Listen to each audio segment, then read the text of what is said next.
Misalnya kita melihat perkembangan saat ini, tentunya ini sangat meresahkan, apalagi sampai sekarang masih begitu banyak infrastruktur yang masih belum berfungsi dengan baik. Jadi saya akan langsung berbincang. Sore hari ini saya sudah bersama dengan Bapak Sarbini Abdul Murad. Pak Sarbini, selamat sore. Selamat sore. Terima kasih sudah bergabung sore hari ini di CNN Indonesia. Pak Sarbini adalah Ketua Presidium Mercy, dan kita tahu di Gaza saat ini ada sekitar 3 orang relawan Mercy, betul ya Pak ya? Benar. Di Rumah Sakit Indonesia. Dan terima kasih sekali kami juga sampaikan kepada Mercy karena kami juga terus mengontak relawan itu untuk memberikan informasi. Tapi per hari ini bagaimana situasi di Rumah Sakit Indonesia? Karena kemarin Bu Retno juga sudah mengatakan bisa shutdown. Ya, benar. Apakah sudah shutdown sekarang? Sudah shutdown. Jadi sekarang itu listrik sudah mati. Jadi aktivitas Oke, ini informasi terbaru yang kami dapatkan ya berarti ya. Oke, Rumah Sakit Indonesia sudah shutdown. Sudah shutdown. Oke. Jadi semua pasien-pasien yang ada di rumah sakit ini akan mengalami banyak masalah. Itu sudah pasti banyak masalah. Oke. Dan oleh sebab itu saya susah untuk menjelaskan yang baik gimana. Kita bisa bayangkanlah cuma rumah sakit listrik nggak ada, bagaimana bisa bayangkan ya. Berarti sudah berapa jam shutdown, Pak Sarbini? Sekitar 3 atau 4 jam yang lalu, Pak. 3-4 jam yang lalu Rumah Sakit Indonesia sudah shutdown. Dan padahal selama ini sekitar 2 pekan terakhir itu pun juga sudah dibantu dengan genset gitu ya. Benar sekali. Karena memang listrik juga sudah diputus oleh pihak Israel. Jadi menggunakan genset, tapi karena genset tidak ada pasokan bahan bakar, jadi sudah berhenti beroperasi 3-4 jam yang lalu. Apakah 3-4 jam yang lalu Pak Sarbini juga masih sempat berkomunikasi dengan teman-teman Mercy di Rumah Sakit Indonesia? Belum, kita belum bisa berkontak sama teman-teman. Ya tadi itu mungkin karena tes baterai yang susah, baterai internet yang agak sulit. Dan gimana ya Mbak ya, dan kondisi kita bisa bayangkan bagaimana kondisi ya, listrik nggak ada, kemudian untuk cas baterai nggak ada, kemudian internet terganggu gitu loh, kita nggak bisa mendapat informasi yang terupdate pada hari ini. Jadi dengan listrik yang mati, kemudian kita bisa bayangkan bagaimana tindakan-tindakan yang dilakukan oleh dokter di sana, kemudian bisa bayangkan bagaimana ICU itu membutuhkan listrik.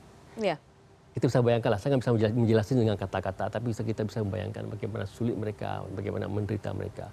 Nah makanya tadi saya dengar juga bahwa Mesir telah membuka perbatasan, sehingga bisa jadi Mbak di langkah-langkah solusi lain mungkin yang diberikan oleh pihak Mesir, tekanan-tekanan internasional atau permintaan internasional, sehingga pasien-pasien mungkin yang di ICU yang tidak akan mungkin selamat, mungkin di-refer ke Mesir. Ya, tapi memang begitu, sekalipun memang perbatasan sudah dibuka, tapi persyaratannya juga sulit, dan mereka yang bisa masuk ke Mesir pun, itu pun juga memang harus disetujui oleh pihak Israel. Jadi memang agak sulit kemudian kalau misalnya mengharapkan bisa semuanya mendapatkan bantuan yang sama. Pak Sarbini, tapi saya masih ingin menggali dengan apa yang terjadi saat ini di Rumah Sakit Indonesia. Per tadi malam misalnya, apakah Bapak mendapatkan informasi terbaru, kondisi terkini Rumah Sakit Indonesia di sana? Belum, kita belum mendapat informasi. Sama sekali belum ada? Sama sekali belum ada kabar dari teman-teman. Sama sekali belum ada. Oke, jadi kalau misalnya selama ini kita tahu Rumah Sakit Indonesia sudah beroperasi sekian lama, dan apakah ini betul adalah kondisi terburuk yang pernah dialami? Ya, biasa kita sudah antisipasi Mbak ya, antisipasi untuk peristiwa-peristiwa yang terburuk ya. Satu yang kita kasih genset, kemudian ada basement, kemudian kita berlindung, kemudian obat-obatan untuk pemasokan dan sebagainya, stok lah ya. Kita sama mempersiapkan seperti itu. Dan biasanya itu yang peristiwa-peristiwa yang terdahulu kita nggak sampai stok habis, enggak. Tapi beberapa minggu selesai. Karena itu kan cuma serangan udara. Tapi ini kan sangat brutal lah, tambah dengan serangan darat. Sehingga stok-stok yang telah dipersiapkan jauh hari itu pada menipis semua. Jadi kita kan harus melakukan sesuatu untuk terutama untuk nakes di rumah sakit, terutama nakes. Jadi kita ambil kesimpulan teman-teman untuk bisa berusaha mencari sumber-sumber lain yang ada di Gaza, terutama makanan, obat-obatan, bius. Apakah berhasil? Berhasil, tapi dalam jumlah kecil. Karena semua juga membutuhkan itu ya. Jadi kita kemarin itu ada permintaan dari manajemen rumah sakit agar mereka bisa dipasok makanan, karena mereka agak sulit untuk makanan. kita menyediakan makan mereka selama 1 minggu itu sekitar 800 orang, Mbak. Carinya di mana itu Pak Sarbini? Teman-teman punya jaringan ya, jaringan. Tapi itu sangat terbatas. Jadi nggak bisa dipaksakan untuk 800 itu berarti hanya untuk staf saja berarti untuk ya? staf saja. Staf, Padahal di dokter, situ perawat banyak, ya? pada di situ banyak betul masyarakat yang mencari perlindungan. Iya, Itu ada shelter ya? Iya, ada katakan 2.000 orang, ada yang lebih kan.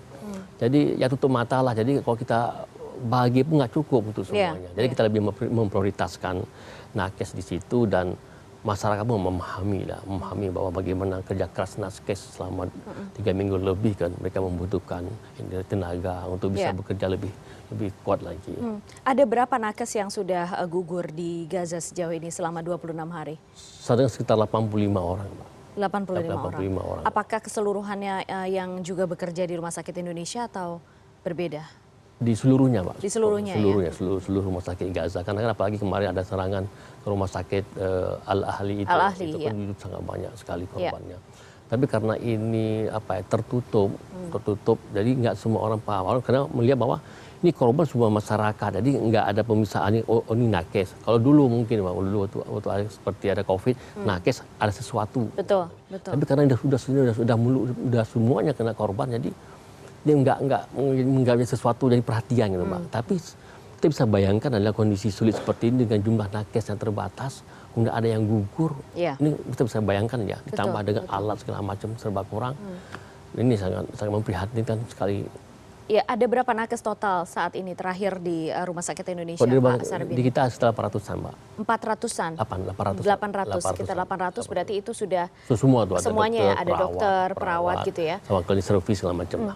Terakhir pasien ada berapa banyak di situ, Pak Sarbini? Yang serangan di Jabalia itu kan banyak betul korban betul, itu ya. Itu yang paling banyak itu sampai Jabalia baru 2 hari yang lalu ya, kemarin ya? Kemarin. Sampai hampir 800-an lebih tuh, Mbak, itu korban itu. 800 dalam satu hari? Itu ada yang belum yang meninggal kan, belum luka-luka ringan.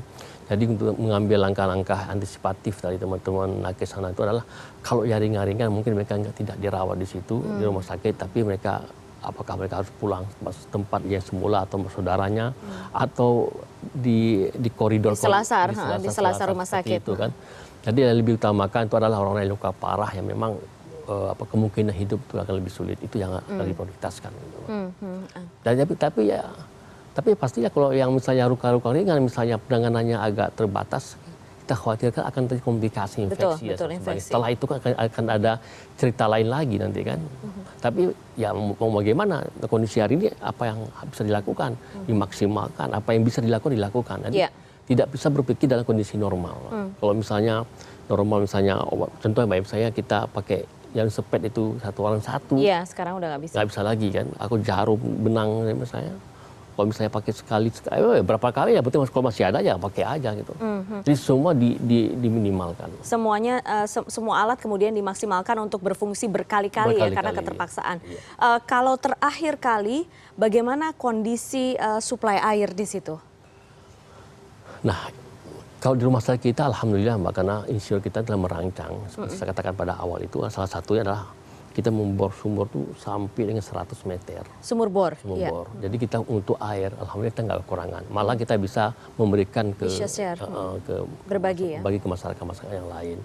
Tapi ya persoalan, Mbak, di tempat-tempat yang lain bukan hanya kekurangan air, tapi juga adalah terjadi polusi, terjadi kontaminasi air. Kontaminasi air, iya. Dari bom fosfor segala macam. Iya.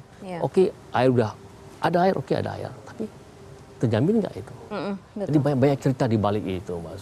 Nah, oleh sebab itu, kalau misalnya masyarakat Gaza itu mau konsumsi air, itu nggak semua air bisa dikonsumsi.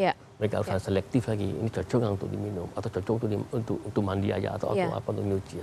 Tapi ketika air itu kemudian keluar di keran di rumah sakit, apakah itu cukup aman untuk digunakan kepada pasien? Rumah sakit aman, Mbak. Untuk di rumah sakit aman. Sekarang dengan untuk kan menggerakkan tuh ada listrik kan, nah sekarang listrik nggak ada. Tapi sekarang listrik nggak ada kan tidak mungkin ada yang bisa memompa. Oke, Pak Sarbini, saya ingin mengonfirmasi sekali lagi, saya ingin memastikan sekali lagi bahwa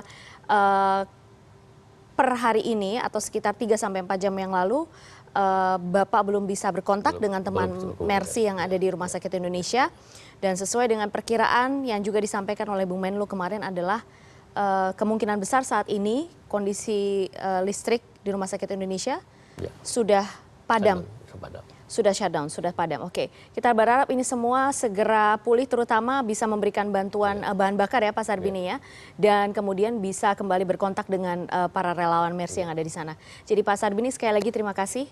Sore hari ini sudah bergabung di CNN Indonesia, memberikan sedikit kisah dari sisi relawan Mercy yang berada di Rumah Sakit Indonesia.